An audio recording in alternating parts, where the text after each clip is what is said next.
Hello everyone, welcome back to what is Season 3 of our Zero to Hero series. This time we are going for Demonology Warlock. We're a little bit late to the season as always. These are the talents that we're running, which is the standard Wowhead build. And we're starting off with Tazavesh Shalia's Gambit. Here we go into the first boss. Now I will explain the tactics as we go through, so you open up the fight as normal, nothing special on the open up.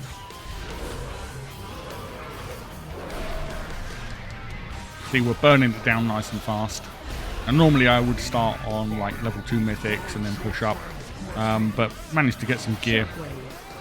As you can see on the right there, the beam targets someone. They just need to kite it around in a place that's hopefully not going to be problematic to the rest of the group through the rest of the fight. See the adds come in, we get those down as quickly as possible. If you've got enough DPS, you can just cleave them. If not, you might have to single target them down.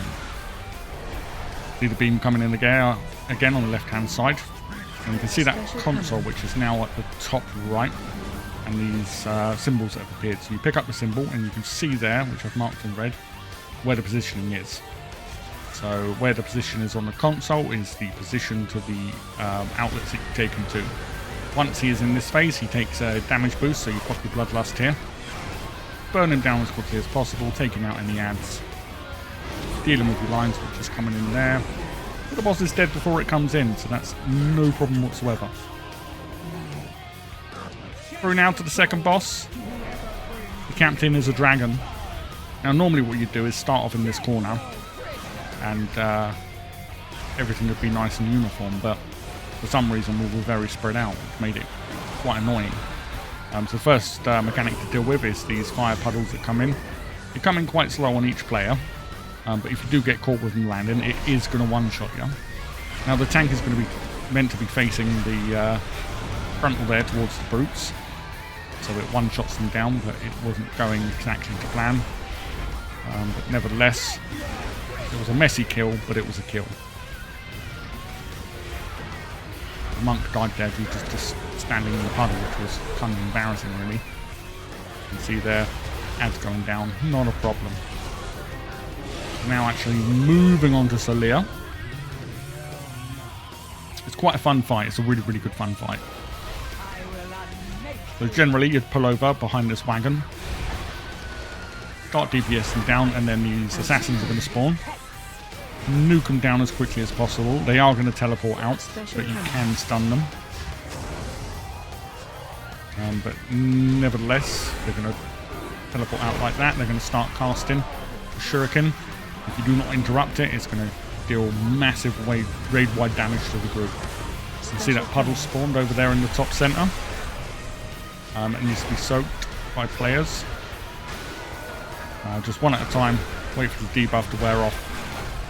And the healer to catch up with the healing. We're unable to deal with the last one now. And there we go. Debuff wears off. More ants come in. Kill the affixes as quickly as possible. Get those assassins down. One managed to get away. Beautiful interrupt from the monk. Now you see we've got these stars spawned around. So the idea of this is to drag your line through the star. If everyone does it, the mechanic's over. There we go. Mechanic complete. During that phase, Salia does not take any damage, so no point in wasting your cooldowns or anything. The tank generally will drag out the boss to the side, because the stars are about to explode and send these projectiles out to absolutely everyone.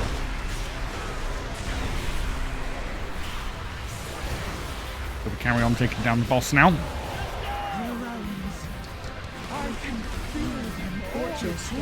Dodging these puddles. And more projectiles from the stars will be coming out.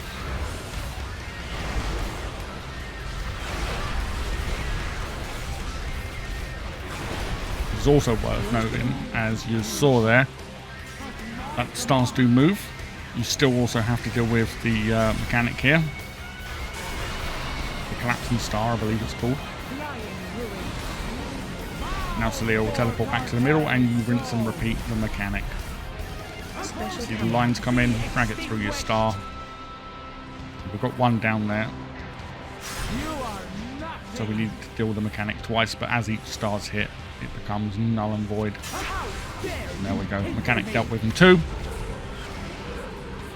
And then it's just a case of finishing off Celia. Dealing with the general, as you'd expect, dungeon mechanics.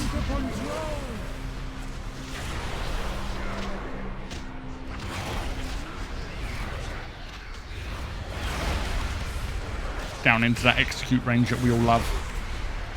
Not very fun on a Warlock though. I can feel the power of the first ones. Mine to control. And there we go, Celia down, Tazaresh complete. Or Tazaresh Gambit complete. Now moving on to Priory. We love a good Priory. Straight in on to Dally Cry. 2 deaths by this point, but it wasn't much of a problem. Now one mechanic has changed since last season. You now get puddles that spawn on the floor. Dally Cry, I believe he charges to it. And then you just kind of got to spread them out. Drag Dally Cry away from the puddles and carry on killing them, really.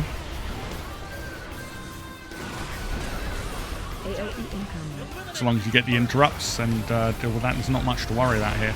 There is quite a bit of damage going out for the healer to deal with. Doing this on the 7 for our first run.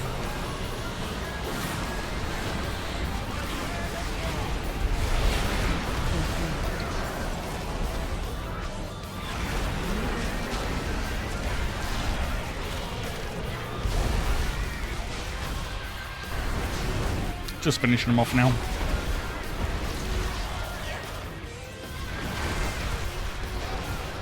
Watch your step.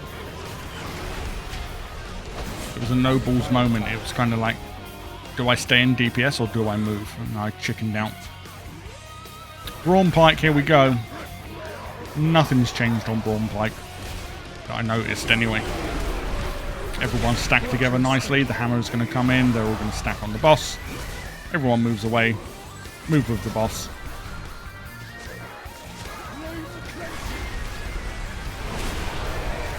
And then we're going to get the Soaky Puddle in as normal, as it is over there. Everyone moves that big AoE, and then you start taking the debuff. They're all taken very quickly there, but the healer was just like, I don't care.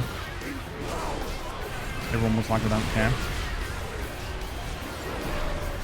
You get 2 types of those puddles. You get a 3 soak and a 5 soak, and they alternate between each other.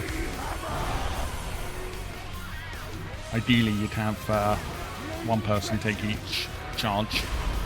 There we go, Brawn Pike down, still 17 minutes, 18 minutes pretty much left.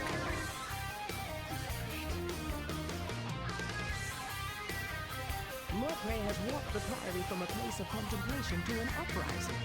Why? And there we go, on to Murphy now, the princess. Quick deal with the affix. And there we go. Thought I'd set up a nice little portal ready for the transition. Probably could have done it before the fight started, but I'm still learning Warlock. I've got a lot to learn still. It's not a class I've ever played before now. Oh well, you're meant to face away at that point, but I thought I was faced away, but I wasn't. As you can see by the way I'm moving around, I'm not very good at dealing with the mobility side of Warlock at the moment. But I'll get there. Plenty of practice. This is where we're going to face away, as DBM just told us. Got it right that time. There we go. Up onto the second phase.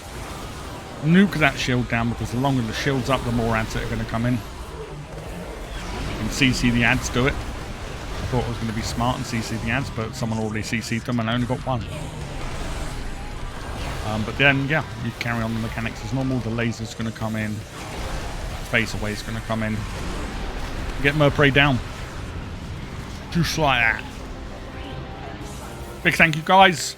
Music, as always, from Steve Forward. Be sure to check out his socials. Absolutely fantastic guy. Well worth watching his streams. And there's my socials, guys, over on Kick, YouTube as well, as you hear. Thank you very much, and I'll see you all in the next episode.